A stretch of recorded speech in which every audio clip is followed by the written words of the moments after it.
guarantee you I would beat the shit out of every one of y'all. Pull up. I'm on it. Post the diamond snake shit in here. Do it. Just for that. Now, come help. Come help. Man, quit playing with me. Come help him. These type of kids gonna get you fucked up. That's what I'm saying. These your friends though. Your friend gonna get your ass beat.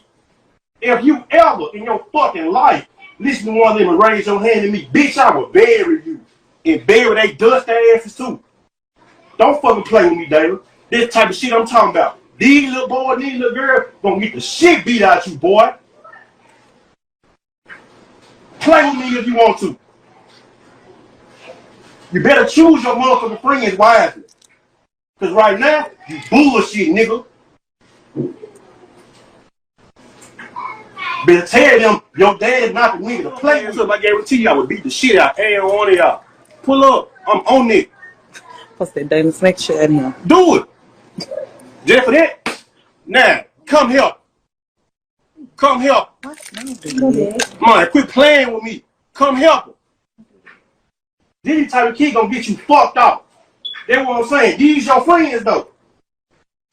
Your friend gonna get your ass beat. If you ever in your fucking life listen to one of them and raise your hand at me, bitch, I will bury you. And bury they dust asses too. Don't fucking play with me, David. This type of shit I'm talking about. These little boys, these little girls gonna get the shit beat out you, boy. Play with me if you want to. You better choose your motherfucking friends wisely. Cause right now, you bullshit, nigga. Better tell them your dad not the nigga to play with. This is the book of Proverbs, chapter 13, verse 24. He that spareth his rod hateth his son, but he that loveth him chasten him betimes. Call Holayim La, Abanawa, Yahweh, Bahashim, Yahushai, Bahashim, Rakat Kwadash. Double honors to the elder apostles and elder bishops of Great Millstone who rule well. Salutations to the Akim out there on the highways and the byways. Salutations to the hopeful elect. Salutations to you speckled birds, you Israelite foreigners. And shalom to the Akwaf, sitting and listening in silence as the scriptures say to do so. Proverbs chapter 13, verse 24. He that spareth his rod hateth his son, but he that loveth him chasten him betimes. And that's a fact, man. And that's part of our culture, our heritage, and our customs, and also the guidelines, the laws from Yahweh Hashem Yahweh Shai, man. We're supposed to whoop, chastise, approve our kids, man, to keep them from error, walking in error and transgressing and being led to their demise, and also to be judged by Esau in this society, man. And that's one of the main reasons why, you know, we do what we do when we chastise our children, man. Because we don't want them to go through the things that we went through. Because we have and had and continue to have more experience in life than our children. So we know the things that we don't want them to go through or have to go through, if I'm saying that correctly. Okay, and so it's love for us to actually beat our kids, whoop them. Okay, me, myself personally, man, I got ass whoopings from aunties, uncles, my parents, brothers, sisters, everybody, man. And those ass whoopings were very beneficial and profitable for me. Okay, because it makes you, when you're out here conducting yourself in this captivity, it makes you have intelligence, a logical sense to think correctly, how to conduct yourself, how to go about things, because we're behind enemy lines, man. Everything is made for us to fumble, for us to fall, for us to be continuously in this man's system, man, especially in the judicial system, man. Okay? So let's continue. Let's go to the book of Sirach. This is going to be a quick hit. I don't want to write this out. Let's go to the book of Sirach, chapter 30, I'm going to read verses 1 to 2. He that loveth his son causeth him oft to feel the rod, that he may have joy of him in the end. And that's correct, man, because again, it's out of love, man. And we want our kids to be better than what we are. We want our kids to be able to have less worries and less plague of their minds, and less concerns than we had. Okay, but we're in captivity. From what we know now, we also want to have the joy of our children until the kingdom, because we have to worry constantly. Okay, especially being a so-called black man, a Judite. Our life is on the line every single second of the day, man. Roughly paraphrasing to the curse in Deuteronomy 28 verse 66, I believe, man. So we're always worried about our kids, what could, might, or will happen to them here, man. And that's why we attempt to do the best that we can in this society, man. But now in these days, you can't even chastise, reprove, whoop your children, man. Esau's basically telling you what you can and what you cannot do to your children. And furthermore, it goes back to having joy. We can't have joy of our children because we really truly have no say so, man. Esau has all the say so, man. Okay, just stop taking your kid to school for a month with no valuable proof for any reason for them to be out. Whether it's a death in the family or in the household or whatever it may be, they'll have you going to truancy court and damn near try to lock you up. Okay, and this is just how it is, man. This man is the devil, man. Okay, so again, Salakia, what the hell? It's the book of Sirach 30, verse 1 again. He that loveth his son causeth him oft to feel the rod, that he may have joy of him in the end. He that chasteth his son shall have joy in him, and shall rejoice of him.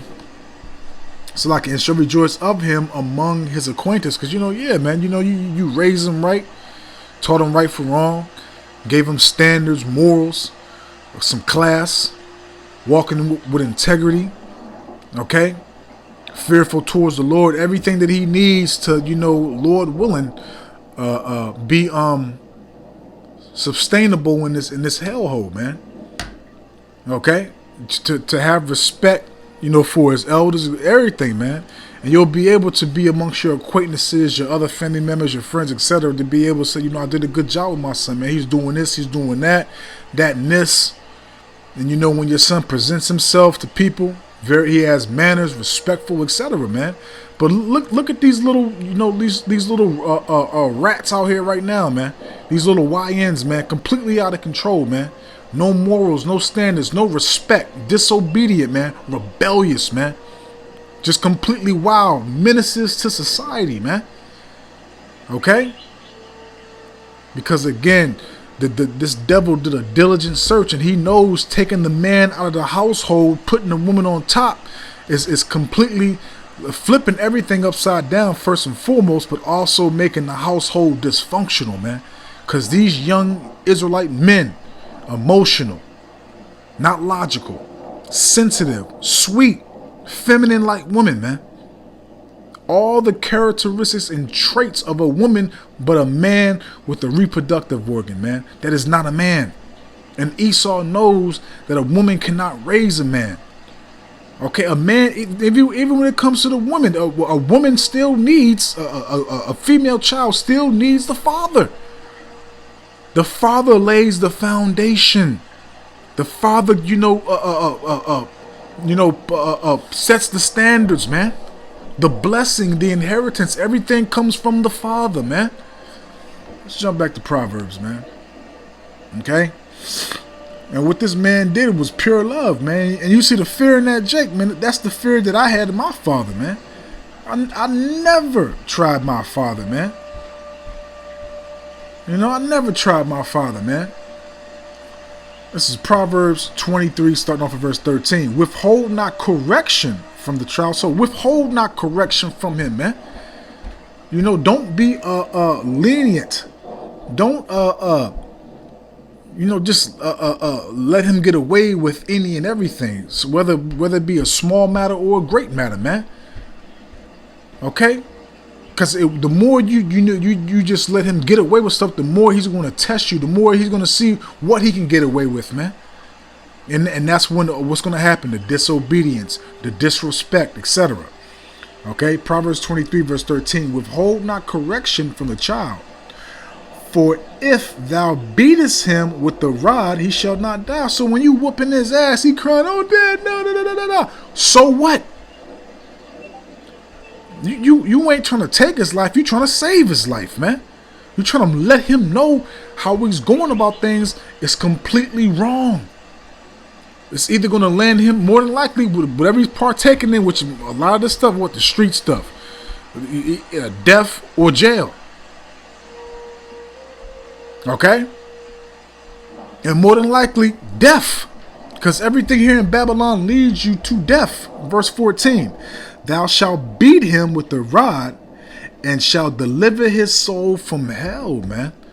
Okay, the grave, like I just said. Because that's all Babylon pushes. Everything amongst us is death, man. Okay, this man wants you to work until you die. This man has literally calculated the lifespan, especially of you, Jakes, especially Jake, has literally calculated the lifespan of Jake to know when you're going to be put out. Why do you think that the retirement I believe they're trying to push back to 70, which you ain't gonna get it. They don't want you to get the retirement, okay? But you know they literally calculated the lifespan and made it 67 right now. So if you get to 67, which will be a big if, and you get the retirement, you're only gonna be able to have it for 1 to 3 years. And again, that's an if, because everything is structured and formulated to make your lifespan decrease more and more. The food, the air, everything. All right? But let's continue. That's another lesson for another time. But let's continue. Let's jump back to Sirach, because I made a point. I'm going to back it over to precept. Sirach 30. I'm going to read verses 11 to 12. Give him no liberty in his youth. So you got to be on him. Okay? You got to be apply that pressure, man. Okay, you can't slack. All right, give him no liberty in his youth, and weak not at his folly. So again, like I just said prior, you got to be on. You got to apply that pressure, and you cannot wink at his follies, the small and the great. No, you got to be. You got to correct that. And just talking to Jake is not enough, man. Okay, the only time our people realize something is serious is when pain is involved. Okay, when it's something that you're being afflicted by, man. Sirach 30 verse 12. Bow down his neck while he is young, and beat him on his sides while he is a child. Tear his ass up. Don't hold back. Man, look, man, trust and believe, man. I got some vicious beatings when I was growing up, man. I got fists, I got shoes, I got VHS tapes, coat hangers, pots, pans, switches, extension cords, everything you could think of, man. Everything. It kept me out of jail. And when I was in the streets conducting myself, I was always very logical, very intelligent in how I conducted myself, how I moved, etc., man. And at the end of the day, it's all of Yahweh Shem Yahweh Shai, and it was all of Yahweh Shem Yahweh Shai. But those whippings, man, they went a long way for me, man. Okay. While he is a child, least he wax stubborn, which we see these kids, they stubborn, and be disobedient unto thee, and so bring sorrow to thine hearts. Because these kids are disobedient, stubborn, rebellious, disrespectful, man. Look at them, man. Because again, Esau did a diligent search, man. He knew what to do. Okay, matter of fact, we'll close out here because the point is made. He knew what to do, man. He knew taking the man out of the household, the family was going to be dysfunctional. Everything was going to be out of order. Okay, this devil knew, man. So this is St. Mark chapter 3, verse 27. No man can enter into a strong man's house. Okay, and the strong man is you Jakes, you Israelites, and spoil his goods. So what is his goods? His wife, his children, his foundation, his stock, man. His legacy, his pedigree, man. Okay, that's his goods, man. Okay. So Esau, again, he did a diligent search. He formulated his plan, and he started with the woman, giving the woman all these benefits, all these, things, get the man out of the household. You don't need him. Big daddy government will raise your kids. Big daddy government will give you this. Big daddy government will give you housing, will give you food stamps, will give you all the things you need to survive on a yearly basis, will give you all the programs that get free food, presents, turkeys, all these things, daycare, free lunch for your kids at school, all the things that you need, man. Just keep that nigga out the house. And not realizing, because these women want to be free, they want to be in the position of a man. So they think it's something good to betray, commit treason, and betrayal to the men of our nation, man, and which we know it's all of prophecy. Okay, but let's continue. No man can enter into a strong man's house and spoil his goods, except he will first bind the strong man. Okay, again, he bind the strong man. What doing what? He brought drugs into the community. Okay, all types of things, redlining. Jake couldn't get certain jobs, gave it to the women. He did all these things against the men to belittle and to put a certain image in the eyes of the women looking at their men. Okay? He will first bind the strong man, and then he will spoil his house.